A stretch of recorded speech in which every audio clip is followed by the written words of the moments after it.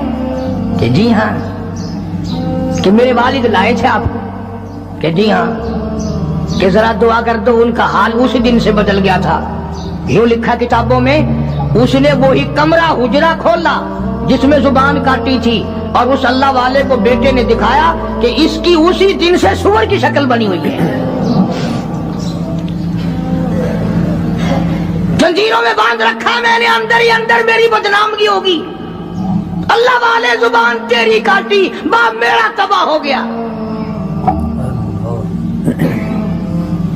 میں یہ کہتا ہوں کہ آپ لوگ بیوار سے سمجھتے ہیں ان کو. جو چاہتا ہے وہ صدیق کو بکواس کرتا ہے, جو چاہتا ہے وہ فاروق کو بکواس کرتا ہے, اور یہ بیوار سے نہیں, ان کے وارث نے تو ان کو اپنے پاس ہی سلایا ہوا ہے, اپنے ساتھ رکھا ہوا ہے. اس لیے قرآن کریم نے اعلان کرتے ہوئے فرما دیا, اولئک هم الصدیقون. یہ وہ صدیق اکبر ہے, یہ وہ اللہ والا ہے جس کو نبی سے بڑا پیار ہے, نبی کو اس سے بڑا پیار ہے, پروردگار عالم کو بھی اس سے بڑا پیار ہے.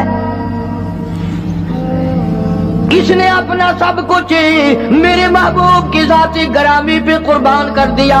عزت کو عزت نہ سمجھا, سرداری کو سرداری نہ سمجھا, تمام کا تمام اپنا کردار کیا, اعمال کیا, اقوال کیا, افعال کیا, مال کیا, اولاد کیا, تمام کا تمام آقا کی ذات پہ قربان کر دیا.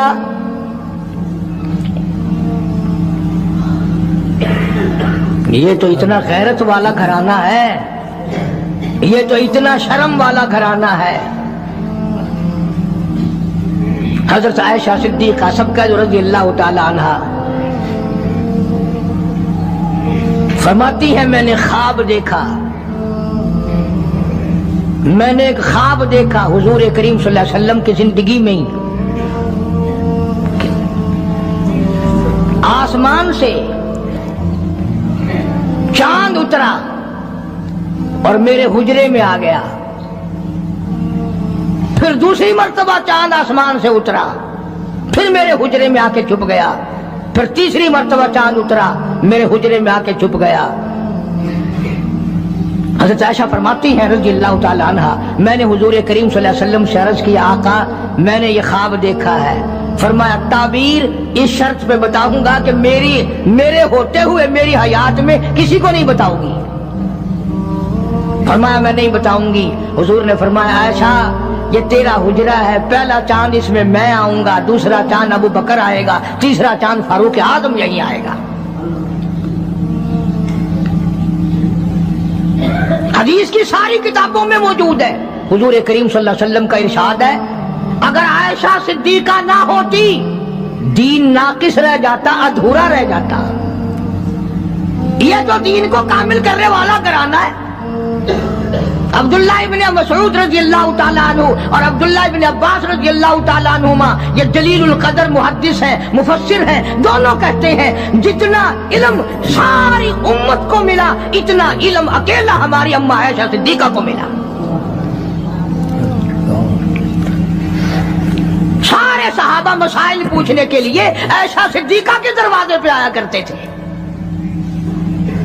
خود حضور نے جو فرما دیا, عائشہ کے بغیر دین کامل نہیں, عائشہ نہ ہوتی دین ناقص رہ جاتا, آدھا دین عائشہ سے پورا ہوا. تم تو اتنا بھی پیار نہیں کرتے کہ اپنی بیٹیوں کے نام ہی نبی کی گھر والیوں کے ناموں پہ رکھو, نبی کی بیٹیوں کے ناموں پہ رکھو. فلمی کنجریوں کے نام تمہیں بڑے پیارے لگتے ہیں. ہاں, اللہ نیتوں کو دیکھ نہیں رہا.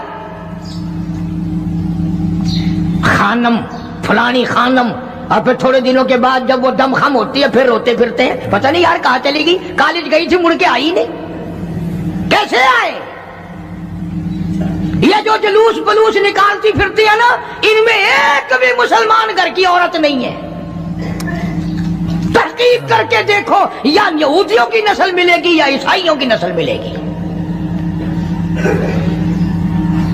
مسلمان عورت ہو یا مرد ہو، وہ یہ تھوڑی کہہ سکتے کہ ہم نہیں اسلام کو مانتے، ہم نہیں ایمان کو مانتے، ہم نہیں قرآن کو مانتے. اور تم نے مانا کب تھا؟ تم تو وہ بے ایمان ہو جنہوں نے انگریز کے گھوڑوں کی لیج چاٹ چاٹ کر مسلمانوں سے غداری کی اور انگریزوں کے ساتھ وفاداری کی. یہ جو تمہیں بڑے بڑے نظر آتے ہیں نا، بنگلے کے جاگیر کوٹھیاں، یہ سارے مسلمان اور قرآن کے غدار ہیں. صحابہ اکرام کی زندگی دیکھو کہ جو تنخواہ معمولی سی لی، اتنی لی کہ جس میں میٹھا دلیا بھی نہ پک سکے، وہ بھی واپس بیت المال میں داخل کر کے دنیا سے رخصت ہوئے ہیں. یہ تو ایسے تقوی کے مالک تھے صحابہ اکرام. تو سیدنا فاروق اعظم سب کا جو رضی اللہ تعالیٰ عنہ، یوں پوتا پاس کھڑا ہے، حضرت عمر کا پوتا. آواز جو دی پوتے کو تو ایسا بولا جیسے بچے کے منہ میں کوئی چیز ہو. دادا نے پوچھا بیٹا منہ میں کیا ہے؟ اکھے دادا پیسہ. نے کہا پیسہ کہاں سے لے آیا؟ کہ ابو موسیٰ عشری نے دیا، رضی اللہ تعالیٰ عنہ صحابی ہے، بیت المال کا محافظ خزانچی سمجھو. کیا ابو موسیٰ نے دیا؟ دیکھی نکال کر 54 تھی. اب بتاؤ کیا غضب ہو گیا اس میں، کیا طوفان ٹوٹ گیا تھا، کیا آسمان ٹوٹ گیا تھا. اگر تنخواہ خزانے کے محافظ نے، خزانے والے نے امیر المومنین کے پوتے کے ہاتھ پہ 54 رکھ دی تو کیا ہو گیا؟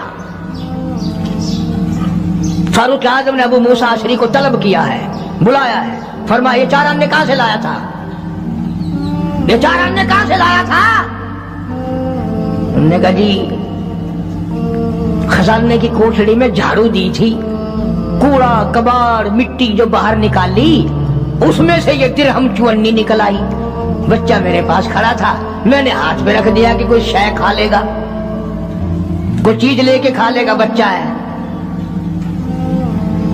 تیرے ورگا ہوں نا تو چاٹ مارے، اچھا میرے بال کو 54 دے ہونی آئی، بیا خزانہ سارا تیرے پیو ہے. فاروق فرماتے درہ اٹھا کے لاؤ. ابو موسیٰ اگر تو نبی کا چہیتا صحابی نہ ہوتا، کوڑے مار مار کر تیرا چہرہ بگاڑ دیتا. اور قوم کے خزانے کی 54 دینے کے لیے تجھے میرا ہی پوتا ملا، سرکاری خزانے کی 54 دینے کے لیے تجھے میرا ہی پوتا ملا. کیوں تو نے ایسا کیا ہے؟ آج جن پر تم دفتروں میں بیٹھ کر کرسیوں پہ یوں چوڑے ہو کر باتیں کرتے ہیں، صحابہ کے زمانے میں یوں ہوا، صحابہ کے زمانے میں یوں ہوا. اور یہ تو وہ لوگ تھے جن کے بارے میں خدا کہتا ہے رضی اللہ عنہم ورضوا عنہ، یہ میرے ہیں میں ان کا ہوں، تم اپنا فکر کرو. اللہ پاک کی کروڑا رحمتیں نازل ہوں صدیق اکبر کے مزار پہ، فاروق اعظم کے مزار پہ اور سارے صحابہ کے مزارات پر. یہ بڑے اونچی شان اور اونچی عظمتوں والے لوگ تھے. یہ تو یہ رہے، ان کے غلاموں نے کمال کر دیا، ان کے ماننے والوں نے حد کر دی. مولانا جعفر تھنیسری رحمت اللہ علیہ لکھتے ہیں جو انگریز کے مقابلے میں لڑے کہ میرا مکان بھی انگریزوں نے چھین لیا، میرے چھوٹے چھوٹے بچوں کو گلے سے پکڑ کر باہر پھینک دیا، میری زمین کرک کر لی اور میرے پیروں میں 20 شیر لوہا ڈال دیا، اور امبالے سے لے کر لاہور تک گھوڑوں کو مارنے والی چابک مار مار کے لاہور لایا گیا. اس کے بعد فرماتے ہیں کہ ہمیں حکم ملا کہ جعفر تھنیسری کو پھانسی دی جائے گی. فرماتے ہیں جس دن وہ وقت آیا، میں نے رات کو اپنے پلاٹ میں علاقے میں جیل خانے میں جو درخت پتے کھڑے تھے، میں نے رات کو پتے چبا کر روزے کی نیت کر لی، کل مجھے پھانسی آئے گی، میں اپنے اللہ کی حضور میں روزہ دار ہو کے جانا چاہتا ہوں.